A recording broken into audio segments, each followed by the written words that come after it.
All right, here we are on a beautiful Friday. Congressman Tim Walberg joining me. We had Jim Jordan in the first hour, your colleague there, Congressman. Nice to see you here today. Thank you for stopping in. Well, good to be with you, and glad to follow Jim. Good friend. Yeah, he's fired up. He's a feisty little wrestler. He's got some spunk, to say the least.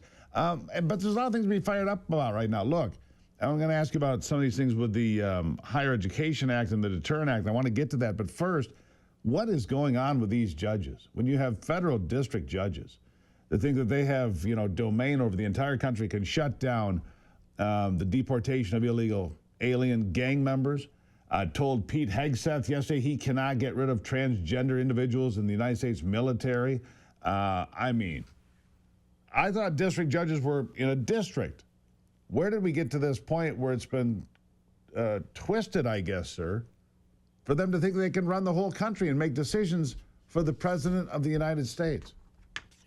Well, they've been able to do it for a long time, and especially as we look back at the last 4 years with Biden, they didn't have to do much because they wanted to see him do what he was doing. And I think it's coming to a point in time, as Pam Bondi has said, even as recently as just a couple days ago, that we have to look at these district judges and diminishing the power and letting them understand clearly that they are established only for certain purposes at certain times constitutionally by Congress. And the challenge is with the separation in Congress right now, especially in the Senate, without the necessary 60 votes, you can't do what Congress, what the Constitution says we can do, and that's put them out of office and remove the offending judges that are overstepping their bounds. So we're going to have to see as it develops, but will it come to a point in time where the president says, like President Jackson said of Marshall at one time, the justice has ruled, now let him carry it out, basically saying he doesn't have the power. Right. We're going to go on and do it. Now, I don't agree with the issue that Jackson did that on, but nonetheless, the president is the chief executive officer of the land by 77 million votes. These judges don't have that. And I think it's time that we push back, and America needs to understand that this is an assertion of power right now that they just don't have. But they're doing it. Let me ask you this, because on a couple of these cases just seem frankly egregious. And there's been some discussion, some call for there to be impeachment of some of these judges. Do you agree with that? I agree. And I know that sets me up for some it challenges. Doesn't bother me at all. I think you're right. I agree with you on that. Look, if they're going to make outrageous decisions from the bench and try to overrule, like you said, 77.5 million Americans who voted for the agenda, and I'm yet to meet a Trump voter who's disappointed in what they've seen thus far. And so I heard the term judicial coup. I think that's what this is. What else would you call it? Well, at the very least, it's tried to distract and slow down everything that the people asked Trump to do. He didn't lie.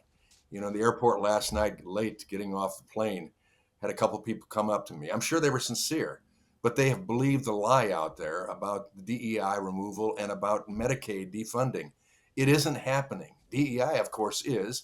University of Michigan has stepped up to the plate as recently as yesterday, making news about very clearly removing DEI. But I'm sure some judge will now push back on even what an institution like the University of Michigan has done. This can't be. Right. If the president steps out of his boundaries, the Constitution and law, if he steps out of those, then we ought to push back. But if he hasn't stepped out of those boundaries, and none of these district judges have been able to conclusively state that this president is doing what the Constitution prohibits or what some law put forward by Congress prohibits, then back off. Yeah. Get out of the way. Real quickly on that topic, and then I want to move on to something else. Do you trust the Supreme Court to get it right when they get it? Because they will get it. This case will end up in front of them, a couple of them. Can they get it right? Because right now, the only people I trust are Alito and Thomas. The rest are suspect in my mind. Real quick, yes or no? I don't trust anybody. They've got to prove it. That's a better I don't trust anybody. Oh, trust any of them. I'll give you that. All right, so the House took bold steps to hold universities accountable, bring to light malignant foreign entities lurking in our schools. We saw this. University of Michigan had these students over here, speaking of U of M, that were up there taking pictures of Grayling and so forth. What is this Deterrent Act that you're involved with? The Deterrent Act is a bill we passed last year. Couldn't get it through the Senate, but we passed with 31 Democrats supporting it. True bipartisan bill. What it says is that when a foreign entity provides a gift or a contribution to a university or college or to a faculty member, it has to be reported. Now, other than 4 malign actors out there, that being China, of course, Russia, Iran, and North Korea, any other country, Israel, England, you name it, has to be reported if they give a gift of $50,000 or more. Now, most of those other countries don't give all that much. China is the largest giver of funds to our American universities or faculty. Iran, heavily involved with that.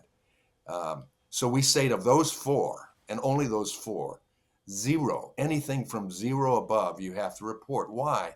Because what we see going on our campuses today, we see anti-Americanism, anti-Semitism, of course, but anti-Americanism that has been coming from indoctrination as a result of faculty and universities taking the largesse from China and from Iran and from North Korea and Russia and turning our people against our people. Well, and if anybody could game the system and say, we'll give them 49 grand 15 times or whatever it would be, that'd be China. If your cutoff is 50 grand, they'd figure out how to make it 49 grand and just repeat the process several times to game the system. Right? Yeah, right. And that's why we put them at 0 and above. They have to be reported. Yeah. And so let me ask you this. In the environment you're in Washington today with Trump in office, you passed this bipartisan bill last time around, didn't go through the Senate. Can you get those same, I mean, maybe all 31 aren't there, but can you get that same bipartisan support? We passed it yesterday with 28. All right. We lost, but we passed it with 28 Democrats supporting it as well. I think they're seeing the light of day. Fetterman over there will be probably with us when it comes to the Senate. And it won't be like the last Senate where Schumer didn't take it up. I believe that we will see it taken up this time. Then let those senators stand up and say they don't care about the malign influence that's going on and treating our universities as a place to gather IT information, to steal our research and development, and to indoctrinate our kids using wrong-headed faculty that don't like America anyway, but are there on our campuses. This is an all-scale effort, Steve, fighting back against what Khrushchev in my day, as a kid, seeing him pound his shoe on the table, he was going to take over America from the inside. They're doing that. We're coming to 250 years of existence on the face of this earth as a greatest republic of all times, and yet we stand at extreme risk from the inside to have this country taken. I hope the Senate takes it up. Congratulations on getting it through this time, Congressman Tim Walberg. Always appreciate you being here. I'm glad you're home for the weekend. Enjoy it. Well, we'll be heading out to meet our constituents here shortly, but that bill came from my committee, and as chairman of that committee, I'm pretty proud of it. As you should be. Congressman Tim Walberg, thank you so much. We'll take a quick break and be right back on The Steve Gruber Show. Did you know that American